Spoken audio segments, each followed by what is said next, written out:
ஐயா தமிழக முதல்வர் மாண்புமிகு மேன்மைமிகு தலைவர் பெருமகன் முத்துவேல் கருணாநிதி ஸ்டாலின் அவர்கள் சொல்கிறார்கள், அதிமுக பாரதிய ஜனதா சில உதிரிகளை, சில உதிரி, யார் உதிரி? நம்மெல்லாம் தான் உதிரி.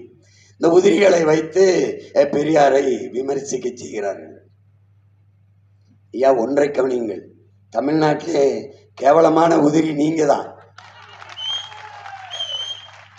நாங்கள் உதிரி இல்ல, உறுதி. நல்லா நினைவில் வச்சுக்கிட்டு பேசணும். ஏன்னா உதிரியா நீங்க இருக்கிறதுனாலதான் உங்களை மாலையே உதிரியா இருக்கிற நிறைய கூட்டத்தை சேர்த்து கொண்டு களத்துக்கு வருகிறீர்கள்.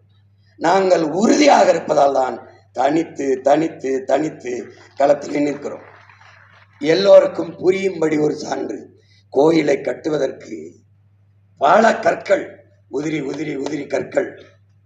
ஆனால் கோயிலிலே, வழிபாட்டு தலத்திலே உள்ளே இருக்கிற கற்ப கிரகம் என்ற கருவறைக்குள் இருக்கிற வழிபாடுகிற சிலை ஒரே கல்லில் செதுக்கப்பட்ட உறுதியானது. அப்படி உறுதியானதை ஒன்றை எதிர்க்கத்தான் உதிரிகளை திரட்டிக் கொண்டு நீங்கள் வருகிறீர்கள். உண்மையிலேயே நான் சொல்றேன், என் தலைவர் மேலே ஆணையா சொல்றேன், நாங்கள் பெரியாரை எதிர்க்கல, விமர்சிக்கல, இழிவா பேசல. பெரியாரை வைத்து அரசியல் செய்கிறோம். நீங்க 60 ஆண்டுகளா பெரியாரை வச்சு அரசியல் செஞ்சுக்கிட்டு இருந்தீங்க. அதே பெரியாரை வச்சு இப்ப நாங்க அரசியல் செய்யறோம். ஏன் நீங்க பயப்படுற? நீ பெரியாரை பற்றி பேசினாய், நான் பெரியார் பேசினதை பேசுகிறேன். இவ்வளவுதான். பெரியாரை நாங்கள் இழிவு செய்யவில்லை. இது எனக்கு உயிர்ப்பால் ஊட்டிய தாய், அறிவிப்பால் ஊட்டிய தமிழ், எல்லாவற்றுக்கும் மேலான என் தலைவன் பிரபாகரன் மீதானை நாங்கள் பெரியாரை இழிவு செய்யவில்லை.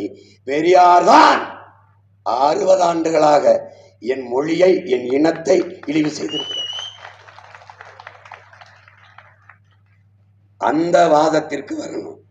நான் எடுத்து வைக்கிற கருத்திற்கு எதிர்கருத்து தான் பேசணும். அவதூறுக்கு பிறந்த அவதூறுகளே அவதூறை அள்ளி கொண்டு வரக்கூடாது. புரியுதா?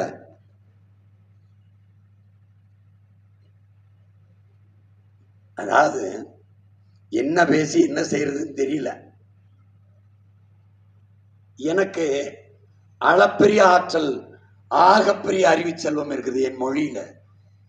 தன்னலமற்று உயிரையே கொடுத்து போராடிய வழிகாட்டிய ஆக பெரும் தலைவர்கள் என் நிலத்தில் உண்டு, என் இனத்தில் உண்டு. என் மண்ணை, என் மக்களை, என் மொழியை, என் இனத்தை, என் நிலத்தை, வளத்தை காக்க போராடிய பெருமக்கள் ஏராளம் ஏராளம்.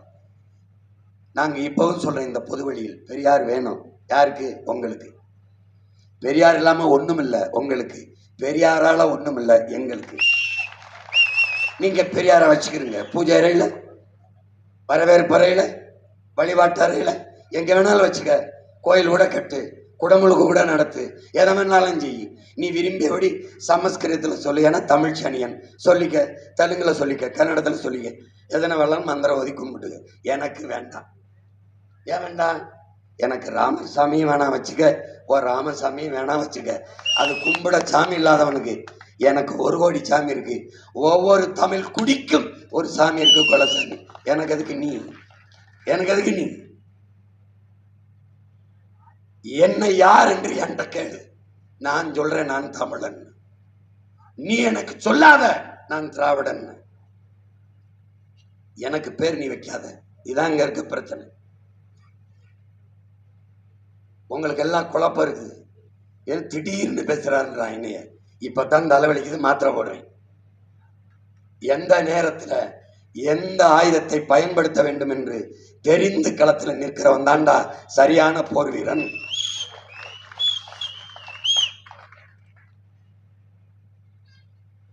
இப்போ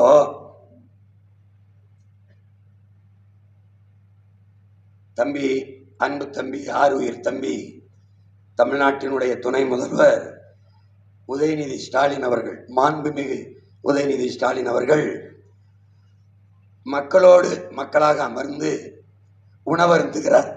இந்த செய்தியே அறிவறுக்கத்தக்கது. அப்ப மாடுகளோடு உட்கார்ந்து உணவருந்துகிறார், ஆடுகளோடு உட்கார்ந்து உணவருந்துகிறார் என்றா போடுவீர்கள்? இல்லை. அங்கே உணவருந்துகிறார் அல்லது மக்களோடு சேர்ந்து உணவருந்துகிறார் என்ற செய்தியை சரி சகிக்கலாம், ஏற்கலாம். ஆதி திராவிட மக்களோடு அமர்ந்து உணவருந்துகிறார் என்றால் இதை எப்படி பார்க்குறீங்க? இது ஒரு சிறப்பு செய்தி, இதுக்கு ஒரு விளம்பரம். ஆதி திராவிட மக்களோடு உணவு அருந்துவதால் இவருக்கு ஒரு சிறப்பு தகுதி வருதா? முதல்ல இவர் யாரு? இவர் தான் கொஞ்ச நாளைக்கு முன்னாடி சனாதனத்தை ஒழிக்க வேண்டும், கொசுவை ஒழிப்பது போல ஒழிக்க வேண்டும், அதனால் தான் தம்பி உங்களை ஒழிக்க இவ்வளவு பாடுபடுகிறோம்.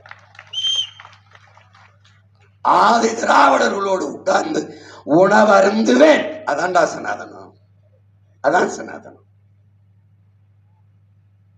எப்படிப்பட்ட இதை படித்து விட்டு உங்களுக்கு கோபமே வரவில்லை என்றால் நீங்கள் திராவிடர்கள். இதை படிக்கும் போது உங்களுக்கு கோபம் வெறி வந்தால் நீங்கள் எங்கள் இனக்கூட்டம் தமிழர்கள். பர்மாவுக்கு நம்முடைய தாத்தா தெய்வ திருமகன் முத்துராமலிங்க தேவரும் நம்முடைய தாத்தா மூக்கையா தேவரும் சிறப்பு அழைப்பாளர்களாக விருந்தினர்களாக செல்கிறார்கள். அப்போது அவர்களை வரவேற்க இரு பக்கமும் பெண்களை, தாய்மார்களை நிறுத்தி முட்டியிட வைத்து படுக்க வைத்து தலைமுடியை இப்படி எடுத்து தரையிலே கிடத்தி இந்த முடி மேலே நடந்து வாருங்கள் என்று வரவேற்பு கொடுத்தார்கள். நல்லா கவனிச்சுக்கணும். நம்முடைய தாத்தாக்கள் இருவரும் திகைத்து போய் அப்படியே நின்றார்கள். அதிலே நம் தாத்தா தெய்வ திருமகன் அவர்கள் கூட்டத்தை ஏற்பாடு செய்தவர்களை வணங்கி, தயவு செய்து இந்த தாய்மார்களை எழுந்திருக்க சொல்லுங்கள். இது என்ன? இது என்ன முறை? தாய்மார்களை, பெண்களை தெய்வமாக மதிக்கிற நாட்டிலிருந்து நான் வந்திருக்கிறேன், இந்த செயலை ஏற்க முடியாது, எழுந்திர சொல்லுங்கள், இல்லை என்றால் நாங்கள் இப்படியே திரும்பி எங்கள் நாட்டிற்கு சென்று விடுகிறோம் என்று சொன்னவன் உனக்கு சாதிய தலைவன், பெண்ணியவாதி கிடையாது. இங்கே புலச்சி எல்லாம் ஜம்பர் போட்டால் ஜாக்கெட்டு விலை ஏறாதா என்று சொன்னவர் பெண்ணியவாதி. இந்த பெண்ணியவாதியின் வாரிசு இன்றும் பெரியார் தலைவர்களுக்கெல்லாம் தலைவர் என்று பேசி வருகிற திராவிடத்தின் இளைய தலைவர், இளைய சூரியன். ஒரு சிவப்பு ஒரு இது போல ஒரு விரித்த ஒரு துணி மேலே, ஒரு மேடை மேலே நடந்து வருகிறார். இருபுறமும் பெண்கள், நம் உயிர் தங்கைகள், அக்காக்கள், தாய்மார்கள் நின்று தட்டிலே பூக்களை வைத்துக்கொண்டு அவர் காலிலே போட்டு போட்டு அவரை வரவேற்கிறார்கள். அந்த வரவேற்பை மகிழ்ச்சியோடு ஏற்றுக்கொண்டு எதிர்கால திராவிடத்தின் இளைய தலைவர், இளைய சூரியன் நடந்து வருகிற காட்சியை பார்க்கிறீர்கள். இந்த காட்சியை பார்க்கும்போது உனக்கு கோபம் வந்தால் நீ தமிழ் தேசியன், உனக்கு கோபம் வரவில்லை என்றால் நீ திராவிடம். இதான்டா